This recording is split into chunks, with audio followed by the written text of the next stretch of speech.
Saba's stories. Baby monkey toothbrush.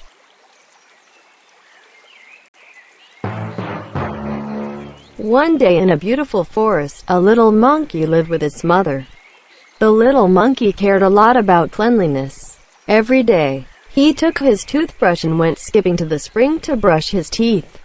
Then he returned home and put his toothbrush back. One day when he went to brush his teeth after brushing his teeth, he forgot to take his toothbrush.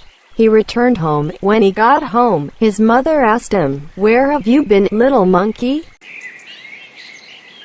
The monkey child answered, "I had gone to brush my teeth." He suddenly remembered that he didn't have a toothbrush and he didn't bring it. He asked his mother's permission to go back to the spring and get his toothbrush. The little monkey went to the spring and saw that his toothbrush was not there. He looked here and there a little.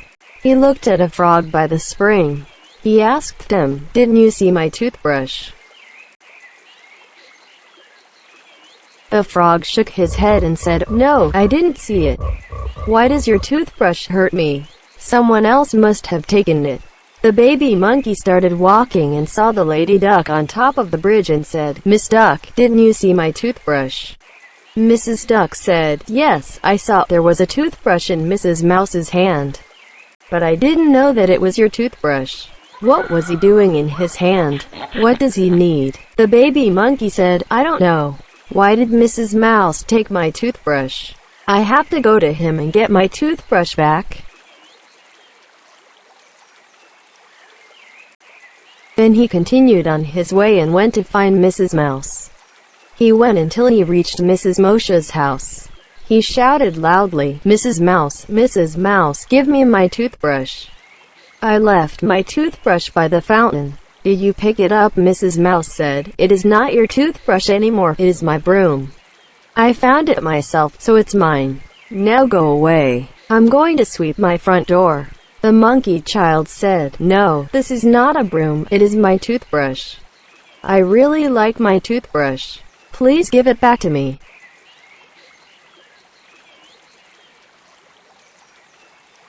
Mrs. Mouse put her hand on her back and said, "If it is your toothbrush, then what is my hand doing?" The little monkey lowered his head and said sadly, "I go to the fountain every day to brush my teeth. Today I went to the spring and brushed my teeth like the previous days, but I forgot and left my toothbrush there."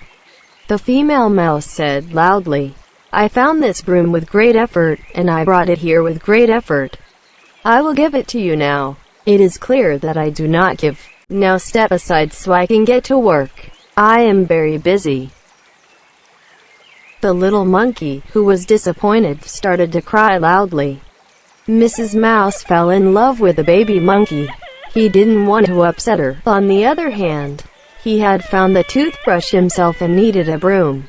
He thought for a while and said, "If I give you your toothbrush, what will you give me?" The baby monkey wiped his tears and thought. He picked some of his tail hair and wrapped it around with a thin branch and said, "Miss Mouse, this is your broom." Mrs. Mouse was happy and smiling. He returned the baby monkey's toothbrush. He took the new broom and started sweeping. The baby monkey laughed out loud and left and decided to be more careful with his personal belongings from that day on so he wouldn't get into trouble again. He never left his toothbrush next to the fountain.